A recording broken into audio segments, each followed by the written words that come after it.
Con el título de este video, yo creo que ya sabemos lo que vamos a hablar. Vamos a hablar de racismo. Y específicamente racismo sistemático. Muchas personas van a decir que esto no existe, que esto es una caballada, que esto no es verdad, que... Pero vengo para decirle que existe. Está ahí, es palpable. Y las personas que dicen esto normalmente son personas conservadoras, que no quieren aceptar la realidad, y personas que son ignorantes en la materia. Pero para eso estamos, para dar luces y mostrar cuál es el racismo sistemático que está ahí y que lo compone. Y para entender esto hay que separar el racismo sistemático en diferentes aspectos. Y el primero es el racismo explícito. El racismo explícito, su título lo dice, es explícito, está ahí, no se esconde, está a la vista. Ejemplos de racismo explícito: que el Ku Klux Klan queme una cruz, que cuelgue a un negro, por ejemplo. Las leyes de Jim Crow, porque vamos a ponerlo en el contexto de los Estados Unidos. Las leyes de Jim Crow. No atender a un negro en un restaurante simplemente porque es negro. O en mi país, como me ha pasado, de clientes que me piden que le haga un servicio y me dicen, sí, tú puedes darme el servicio, pero puedes traer cualquier empleado siempre y cuando no sea haitiano. Obviamente yo rechazo estos servicios porque yo no estoy de acuerdo con eso y yo tengo unos principios muy poco negociables. Entonces, esto es racismo explícito, está ahí, no hay que estudiarlo, nada, está, se ve. Pero el siguiente es el racismo implícito. Y el racismo implícito es un poco más complicado. No se ve, hay que estudiarlo, hay que investigarlo, hay que buscarlo, hay que escarbarlo para poder encontrarlo. Y si nos vamos a Estados Unidos, un ejemplo de donde existe un racismo implícito es en las sentencias de las cortes. Y para esto nos vamos a ir al United States Sentencing Commission, que es prácticamente una institución la cual estudia las sentencias que brindan las cortes en los Estados Unidos y analiza cómo estas cambian en función de diferentes aspectos: situación económica, género, raza, color de piel. Entonces, esto hicieron un estudio, se llama el de The Booker Report, el cual dice unos detalles muy interesantes con respecto a las sentencias de las cortes. Y dice lo siguiente: los delincuentes negros continúan recibiendo sentencias más largas que los delincuentes blancos en situaciones similares. Continúan porque esto es de un reporte ya del 2016 y le dieron continuidad y se dieron cuenta que sí, que es una tendencia que continúa. Y situaciones similares, en este contexto estamos hablando de mismo perfil económico, mismo crimen y otros aspectos que son básicamente similares para tener una muestra y un universo estándar. Y según dice, los criminales negros reciben sentencias en promedio 16.1% más largas que los delincuentes blancos en situaciones similares. En otras palabras, dígase que un blanco se robó un celular y le dieron 100 días de cárcel porque se robó un celular. A un negro le van a dar 119.1 días porque se robó el mismo celular. Entonces, las personas que hacen estos estudios, según su opinión personal, esto viene mayormente por una parcialidad implícita en los jueces, que eso tiene que ver mucho de su crianza, dónde crecieron, en cuál ambiente se desarrollaron. Y muy importante que cabe resaltar, estos jueces, la gran mayoría, ni siquiera se da cuenta que lo está haciendo. Ellos ponen la sentencia y obviamente dan muchas sentencias, pero cuando se analiza raza por raza, se dieron cuenta que los negros reciben sentencias más severas que los blancos por el mismo crimen, por el simple hecho de tener un diferente color de piel. Ahora bien, Esto es implícito, repito, es implícito, no es explícito. No es que ellos dicen, ok, te voy a poner 120 años porque te robaron tu celular y porque eres negro. No, simplemente porque te robaste el celular y en su mente, porque es negro, ponen la sentencia más severa. Y esto ocurre en el día de todavía existe, todavía hay una brecha importante en lo que es en el sistema judicial de cómo se tratan a los negros y a los blancos. Ahí es donde se empieza a ver lo que es el verdadero racismo sistemático.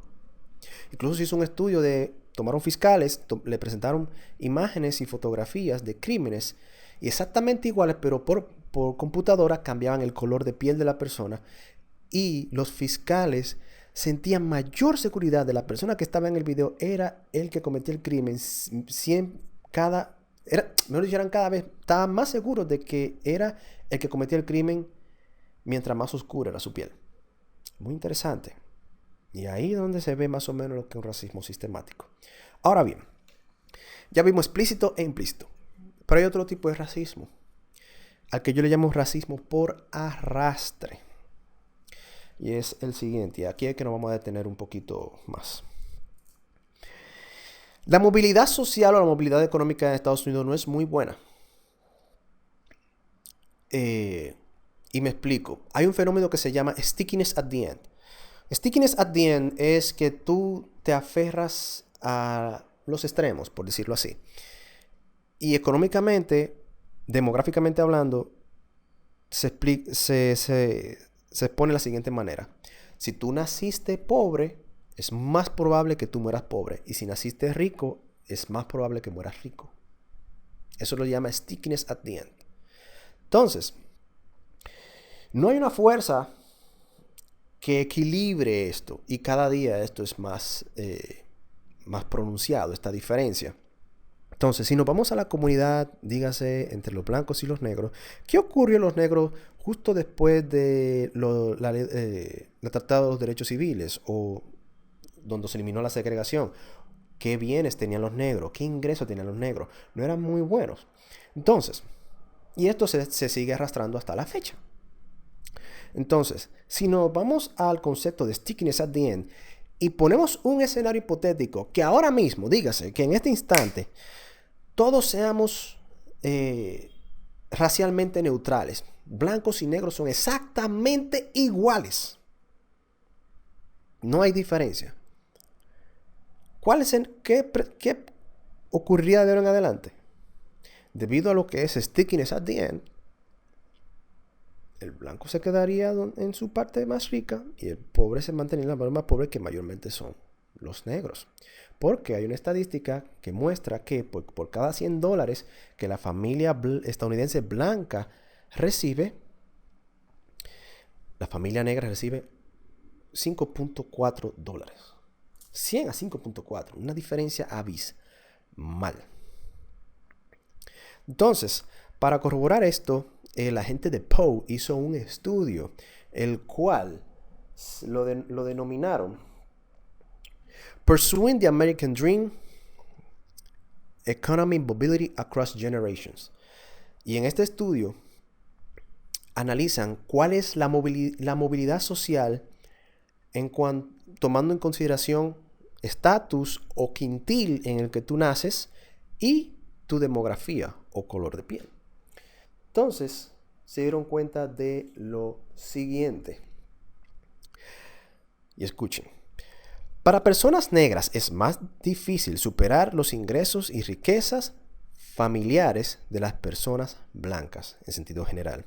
66% de los negros criados en el segundo quintil supera el ingreso familiar de sus padres, en comparación con un 89% de los blancos.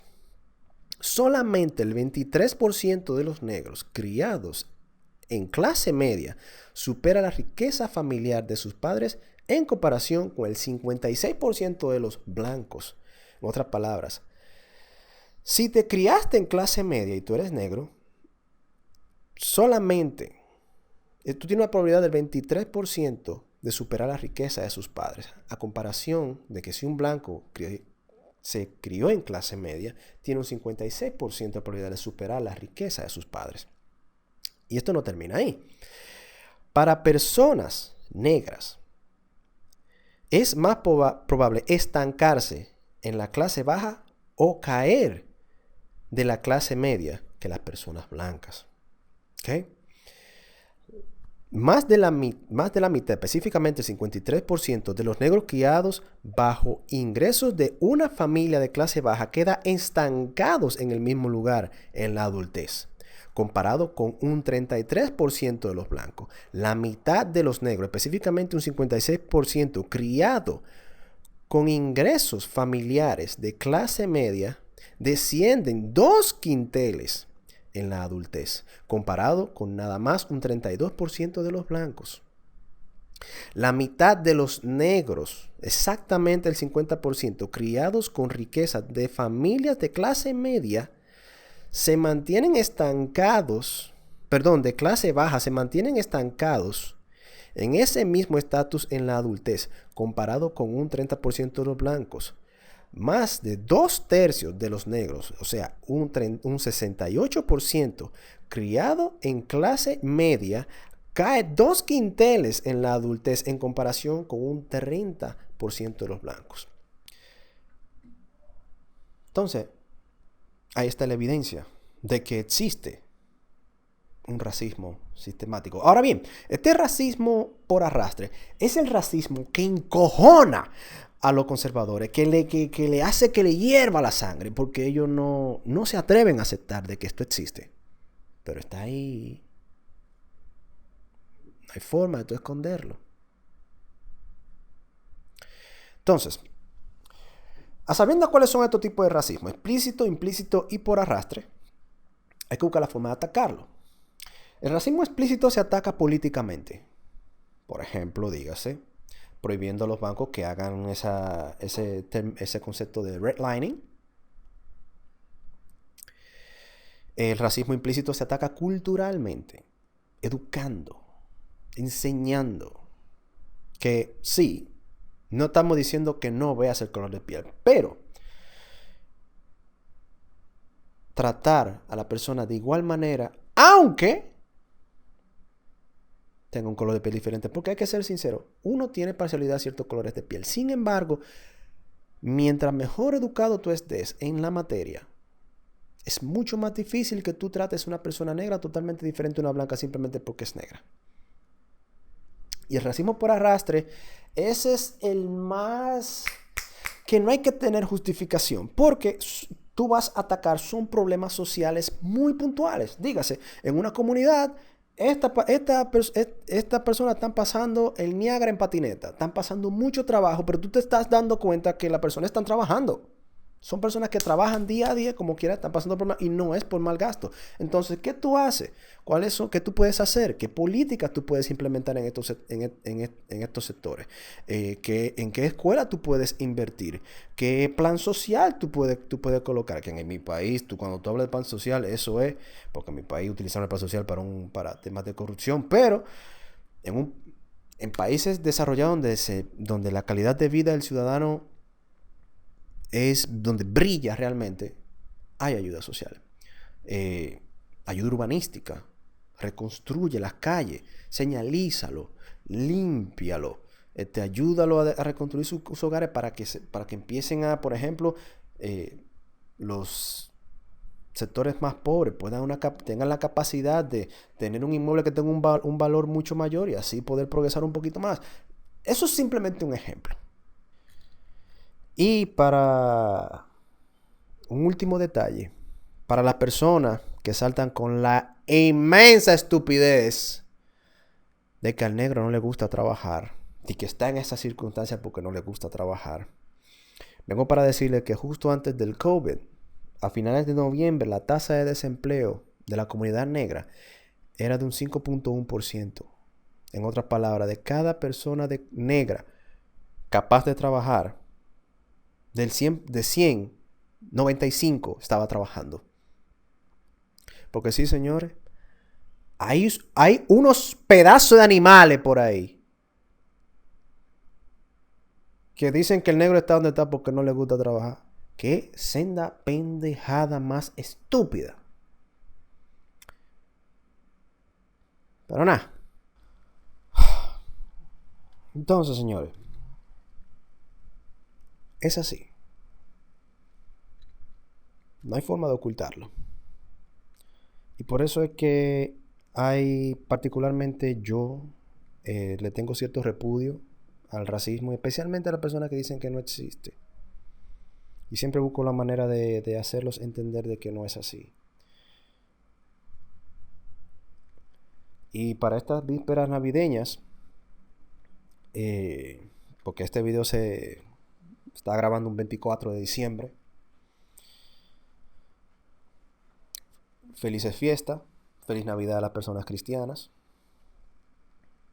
Disfruten su cena, disfruten su bebida, disfruten con su familia. Pero no se le olvide que hay personas que ahora mismo, que por su simple color de piel, no van a poder cenar.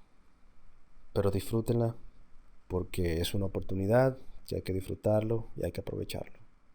Pero no se olviden de que paralelamente hay personas que no tienen ese privilegio porque es parte del sistema.